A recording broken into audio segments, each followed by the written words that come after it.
देखिए, ये मसला ध्यान में रखिए कि दो नमाजें ऐसी हैं जिनके बारे में खुसूसी हुक्म है कि उनसे उनके साथ मिलाकर नफिल अदा नहीं की जा सकती। एक उसमें से फजर की नमाज है कि जब फजर की नमाज का वक्त शुरू हो जाए, फजर की अजान नहीं, फजर का वक्त शुरू होना। जैसे मैं मिसाल देता हूँ दोबारा कि आजकल जैसे कराची शहर में मसलन 5:25 पर फजर का वक्त शुरू हो रहा है, और अजान होती है मिसाल के तौर पे 5:40 पे, और नमाज होती है 6:10 पे, और सूरज निकल रहा है 6:47 पे। तो अब 5:25 से 6:47 तक सिवाय दो कामों के कोई और काम करने की इसमें नमाज पढ़ने की इजाजत नहीं है। नंबर एक, 2 रकात फजर की सुन्नतें। नंबर दो, फजर की फर्ज नमाज। ये दो के अलावा कोई नफिल पढ़ने की आपको इजाजत नहीं है।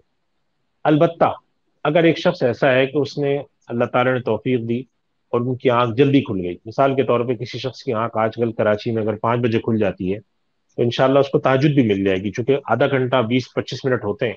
उसने जाके जल्दी से मिसाल के तौर पर वजू करके आके अल्लाह के हुक्म से, उसकी मेहरबानी से 4-6 रकात ताजुद पढ़ी। उसके बाद फजर का वक्त शुरू हो गया। अब उसको नींद नहीं आ रही, इसका ख्याल है मस्जिद जाके पढ़ूंगा। तो अब उसके पास फजर का वक्त शुरू होने के बाद 5:25 से लेकर 6:10 तक तकरीबन उसके पास जो है वो पौन घंटा है। अब उसमें वो शख्स ये चाहता है कि मैं कुछ तिलावत कर लूं, कोई मैं दीनी किताब पढ़ लूं, या मेरे पर जो कजा नमाजें हैं मैं अदा कर लूं। तो अब क्या उसके लिए www.thequran.com। इजाजत है? तो इसका जवाब यह है कि इस वक्त के दौरान कजा नमाज तो पढ़ सकते हैं। एक शख्स घर में है, उसको ख्याल हुआ कि मेरी ईशा रह गई थी कुछ दिन पहले, या मेरी फजर रह गई थी, और अभी मेरे पास काफी वक्त है मस्जिद जाकर जमात पढ़ने में, तो मैं कुछ अपने घर में कजा नमाजें अदा कर लूं। तो बेहतर यह है कि घर में रहते हुए करें, मस्जिद में जाके ना करें। चूंकि उलमा ने मसला लिखा है कि अगर एक शख्स ज़ाहिर है फजर की नमाज से पहले मस्जिद में जाकर 2 रकात पढ़ेगा, फिर 3 रकात पढ़ेगा, फिर 4 रकात पढ़ेगा, तो देखने वाला समझ जाएगा कि ये शख्स कोई कजा नमाजें दोहरा रहा है अपनी। और इस तरह अलल ऐलान नमाजें कजा करके दोहराना, वो है कि इस बात का एतराफ करना है लोगों के सामने कि लोगों, मैंने अपनी नमाजें कजा की हूं, मैं आज दोहरा रहा हूँ।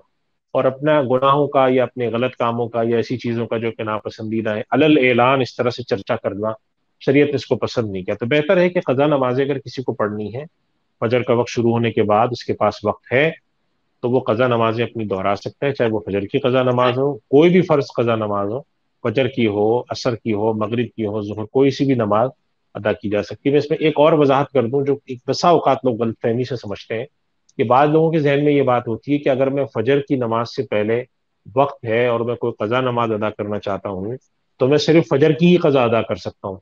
ये बात गलत है। कजा नमाज फजर से, अगर किसी शख्स के पास फजर की नमाज और फजर की सुन्नतों के दौरान काफी वक्त है और वो कोई कजा नमाज अदा करना चाहता है कि जो उसकी नमाज कुछ दिन पहले रह गई थी, तो वो कोई भी नमाज अदा कर सकता है। वो फजर भी अदा कर सकता है, वो जोहर भी कर सकता है, मगरिब भी कर सकता है, इशा भी कर सकता है। इसलिए कि कजा नमाज अदा करने का कोई एक खास नहीं है कि वो फजर के वक्त फजर अदा होगी, जोहर के वक्त जोहर अदा होगी, अदा हो सकती है।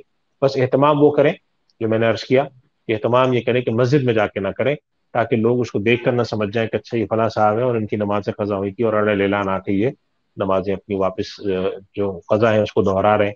तो ये तासुर नहीं जाना चाहिए, घर में अदा कर सकते हैं।